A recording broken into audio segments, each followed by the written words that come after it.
எந்த வேலை பண்ணாலும் கலக்கலா பண்ணி வைக்கணும். அப்பதான் நாம செய்யற சமையல் மனம் குணம் எல்லாம் நிறைந்து வாசனைக்கு மூக்கு வாயிலெல்லாம் ஜொல்லு ஊத்தணும். ஹாய் ஃப்ரெண்ட்ஸ், அஸ்ஸலாமு அலைக்கும். வெல்கம் டு மஹரிபாஸ் கிச்சன்.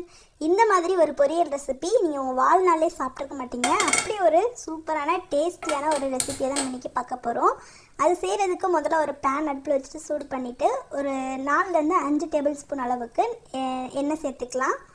எண்ணெய் நல்லா சூடாகிடுச்சு. இதில் 1 ஸ்பூன் அளவுக்கு கடுகு உளுத்தம் பருப்பு சேர்த்து நல்லா பொரிய விட்டுக்கலாம். இப்போ இதில் ஒரு 4 மீடியம் சைஸ் வெங்காயத்தை நல்லா குட்டி குட்டியாக கட் பண்ணி வச்சுருக்கேன். அதையும் உள்ளே சேர்த்துடலாம். வெங்காயம் சேர்த்துட்டு நல்லா இதை வதக்கி விட்டுருங்க.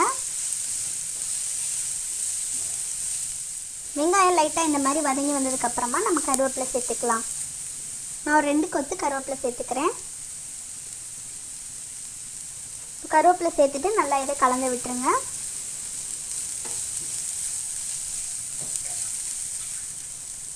இப்போ இதில் வெங்காயம் வதங்குறதுக்கு தேவையான உப்பு சேர்த்துக்கலாம். இப்போ நம்ம வெங்காயம் கோல்டன் ப்ரௌன் கலரில் வர வரைக்கும் வதக்கி விட்டுக்கிட்டே இருக்கணும். பாருங்கள், வெங்காயம் நமக்கு லைட்டாக கோல்டன் ப்ரௌன் கலரில் வதங்கி வந்துடுச்சு. இப்போ இதில் ஒரு பெரிய தக்காளியை நீல வாக்கில் கட் பண்ணி வச்சுருக்கேன். அதையும் உள்ளே சேர்த்துடலாம். தக்காளி நல்லா மசிஞ்சு வதங்கி வரட்டும்.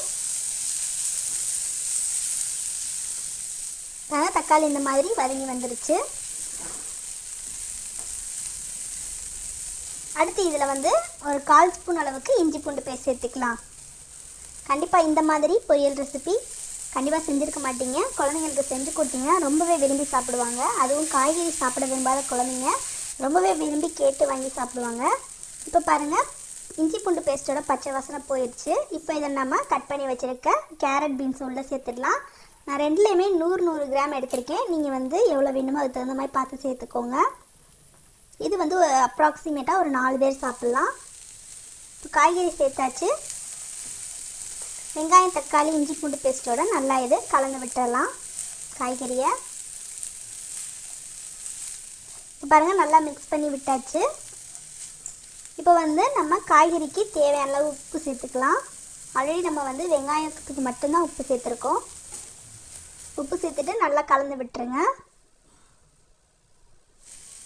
இப்போ நல்லா கலந்து விட்டாச்சு. இப்போ காய்கறி வேகிறதுக்கு லைட்டாக ஒரு 1/4 கிளாஸ் மட்டும் தண்ணி சேர்த்துக்கலாம். இந்த சைட் டிஷ் பார்த்துட்டிங்கன்னா தயிர் சாதம் இந்த மாதிரி வெரைட்டி ரைஸ்க்குலாம் வச்சு சாப்பிட்றதுக்கு ரொம்பவே டேஸ்டியாக இருக்கும். இப்போது தண்ணியெலாம் சுண்டி காய்கறிலாம் நல்லா வெந்து வந்துருச்சு. இப்போ இதில் நம்ம மசாலாஸ்லாம் ஆட் பண்ணிக்கலாம். நான் 5 ரூபா மேகி மசாலா பாக்கெட் வாங்கி வச்சுருந்தேன். அதுலேருந்து கொஞ்சம் மட்டும் நான் சேர்த்துக்கிறேன். ஒரு 1/4 ஸ்பூனுக்கும் கம்மியாக தான் சேர்த்துருக்கேன். அதுக்கப்புறம் குழம்பு மிளகாய் தூள் நம்ம புளிக்குழம்பு பொடி வச்சுருப்போம், அதுலேருந்து ஒரு 1/2 ஸ்பூன் சேர்த்துட்டு நல்லா மிக்ஸ் பண்ணி விட்டுடலாம். பாருங்கள், மசாலாலாம் சேர்த்து நல்லா மிக்ஸ் பண்ணியாச்சு. லைட்டாக நடுவில் குழி மாதிரி வச்சுக்கோங்க. இப்போ இதில் ஒரு முட்டையை உடச்சி ஊற்றிக்கலாம். இந்த அளவுக்கு ஒரு முட்டையே போதும். நீங்கள் அதிகமாக செய்கிறீங்கன்னா 2 முட்டை சேர்த்துக்கோங்க.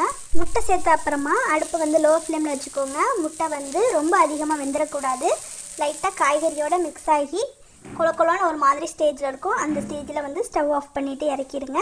இப்போ சுவையான நல்ல ருசியான கேரட் பீன்ஸ் முட்டை பொரியல் ரெடி ஆயிடுச்சு. கண்டிப்பாக நீங்களும் இந்த ரெசிபியை உங்கள் வீட்டில் ட்ரை பண்ணிவிட்டு எப்படி வந்துச்சுன்றதை கமெண்ட் செக்ஷனில் ஷேர் பண்ணுங்கள். இந்த ரெசிபி பிடிச்சிருந்தா லைக் பண்ணிவிட்டு உங்கள் ஃப்ரெண்ட்ஸ் அண்ட் ஃபேமிலி கூட ஷேர் பண்ணுங்கள். நம்ம சேனலை சப்ஸ்கிரைப் பண்ணலைன்னா சப்ஸ்கிரைப் பண்ணி வச்சுக்கோங்க. இன்னொரு இன்ட்ரெஸ்டிங்கான ரெசிபியோட நான் சந்திக்கிறேன். தேங்க்யூ ஃபார் வாட்சிங்.